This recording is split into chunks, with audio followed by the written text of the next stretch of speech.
Right.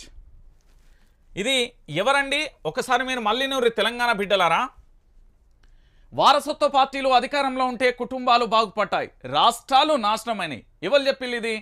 వాటి కుంభకోణాలను వెలికి తీస్తున్నాననే నా కుటుంబంపై దాడి చేస్తున్నాను. పటాన్ చెరువు విజయ సంకల్ప సభలో మోదీ ఎస్సీ వర్గీకరణకు సంపూర్ణ మద్దతని పునరుద్ఘాటన అంటూ కూడా చెప్పినప్పటి వాటి కుంభకోణాలు వెలికి తీస్తున్నాననే నా కుటుంబంపై దాడి చేస్తున్నారా? ఒక్కసారి ఏ అధికారంలో ఉన్నది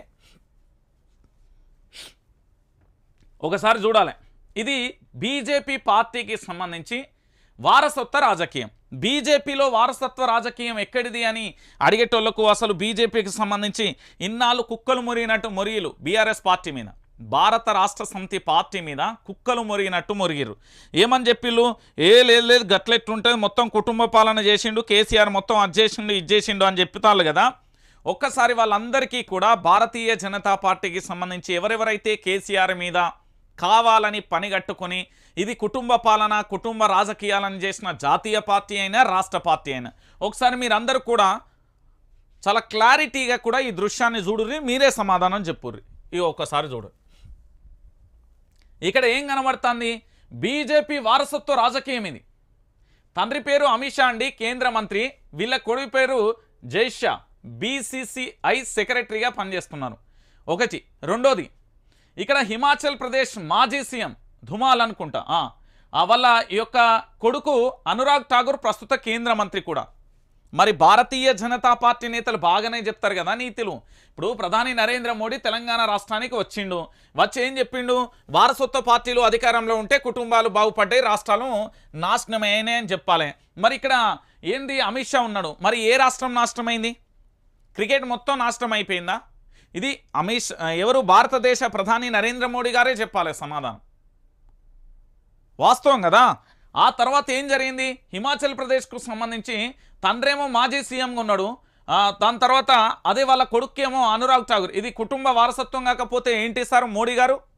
దాని తర్వాత అనురాగ్ ఠాగూర్ కేంద్ర మంత్రిగా ఉన్నారు. అరుణ్ సింగ్ ఐపీఎల్కు సంబంధించి చైర్మన్గా ఉన్నారు. వీళ్ళు సొంత అన్నదమ్ములు. మరి ఈ సంగతి ఏంది?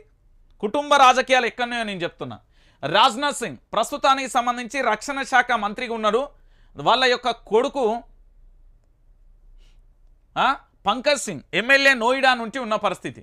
దాని తర్వాత దేవ్ ప్రకాష్ మాజీ కోశాధికారి, పీయూష్ గోయల్ కేంద్ర మంత్రి ఉన్నారు. కుటుంబ రాజకీయమే కదా. దేవేంద్ర ఫడ్నవీస్ మాజీ మినిస్టర్, ధర్మేంద్ర ప్రధాన్ కేంద్ర మంత్రిగా ఉన్నాడు. విధి రాజకీయమే కదా. తర్వాత నారాయణ్ ఠానే కేంద్ర మంత్రిగా ఉన్నారు. నిఖిలేష్ మాజీ ఎంపీగా కొనసాగుతున్నారు. కుటుంబ రాజకీయం ఇది. దాని తర్వాత అరుణాచల్కు సంబంధించి ఇగో తొలి ప్రొటెన్ స్పీకర్గా ఉన్నాడు. ఇగో వీళ్ళ కొడుకే కిరణ్ రిజిజు అంటాం కదా, ఆయన కేంద్ర మంత్రిగా ఉన్నారు. ఇక వీరేంద్ర సింగ్ సంబంధించి హర్యానా మాజీ సీఎం, వాళ్ళ రావు ఇంద్రజిత్ కేంద్ర మంత్రిగా ఉన్న పరిస్థితి. వీళ్ళందరూ కూడా కుటుంబ రాజకీయాలు. వీళ్ళందరూ ఏమేం పదవులు చేసిళ్ళు, ఎట్లెట్లా చేసిళ్ళు అనేది చెప్తున్నా. ఇక సోన్లే లాల్ దల్ వ్యవస్థాపకుడు, అనుప్రియ పటేల్ కేంద్ర మంత్రి. చెప్పురు ఇప్పుడు వీళ్ళిద్దరు తండ్రి కూతురు. తర్వాత వీళ్ళు మామా కోడలు. అరుణ్ కుమార్ మహారాష్ట్ర మాజీ మంత్రి, భారతి ప్రవీణ్ కేంద్ర మంత్రికి సంబంధించి. తర్వాత ఇగో ఇక్కడ ఏంది? కే ఠాగూర్ బెంగాల్ మాజీ మంత్రి, దాంతోపాటుగా తన యొక్క కుమారుడు కూడా కేంద్ర మంత్రిగా ఉన్నాడు.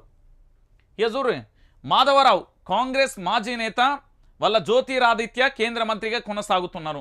సిసిఆర్ అధికారి సీనియర్ నేత, వాళ్ళ యొక్క సువేందు అధికారి ఎమ్మెల్యేగా కొనసాగుతున్న పరిస్థితిగా ఉంది. కైలాస్ వర్గీయ జనరల్ సెక్రటరీ, దాంతోపాటు ఆకాష్ వర్గీయ ఇండోర్ ఎమ్మెల్యేగా కొనసాగుతున్నారు. గంగాధర్ ఫడ్నవీస్ మాజీ ఎమ్మెల్సీ, దేవేంద్ర మహారాష్ట్రకు సంబంధించి Fadnavis deputy CM. CPN Singh Congress మాజీ నేత, ఎవరు సింగ్ ఇంకొక తను బీజేపీకి సంబంధించిన సభ్యుడు. దాంతోపాటు ఇంకొక అంశాన్ని కూడా చూడండి. జితేంద్ర ప్రసాద్కు సంబంధించి వాళ్ళ యొక్క కుమారుడు ఉత్తరప్రదేశ్కు సంబంధించి వాళ్ళు కూడా ఉన్న పరిస్థితి కనబడుతుంది. సో ఇక్కడ దేశానికి సంబంధించి వీళ్ళేమో కుటుంబ రాజకీయాలు చేయొచ్చు భారతీయ జనతా పార్టీ. ఇక్కడ తెలంగాణలనట కుటుంబ రాజకీయాలు చేసిల్లట, తెలంగాణ సర్వనాశనం అయిపోయిందట. మరి వీళ్ళందరూ కూడా ఉన్న కాడ మొత్తం సర్వనాశనం అయిపోయిందా? చెప్పాలి ఒకసారి. తెలంగాణ ప్రాంత బిడ్డలందరికీ కూడా సమాధానం చెప్పాల్సిన పరిస్థితి ఉంటుంది. ఒకసారి ఆలోచించండి. ఒక్కరా ఇద్దరు ఎన్ని కుటుంబాలు ఉన్నాయో చెప్పాలన్నా భారతీయ జనతా పార్టీకి సంబంధించి ఎవరెవరు ఉన్నారో ఒక్కసారి చూడండి. ఇగో 1 2 3 4 5 6 7 8 9 10 11 12 13 14 15 16 17 18 కుటుంబాలకు సంబంధించి భారతీయ జనతా పార్టీలో కుటుంబ రాజకీయాలు చేస్తున్నారు. మరి ఈ దేశానికి సంబంధించిన ప్రధాని గారు ఏం చెప్పారు అంటే వాళ్ళు తెలంగాణ రాష్ట్రం మీద సర్జికల్ స్ట్రైక్ చేసే అవకాశం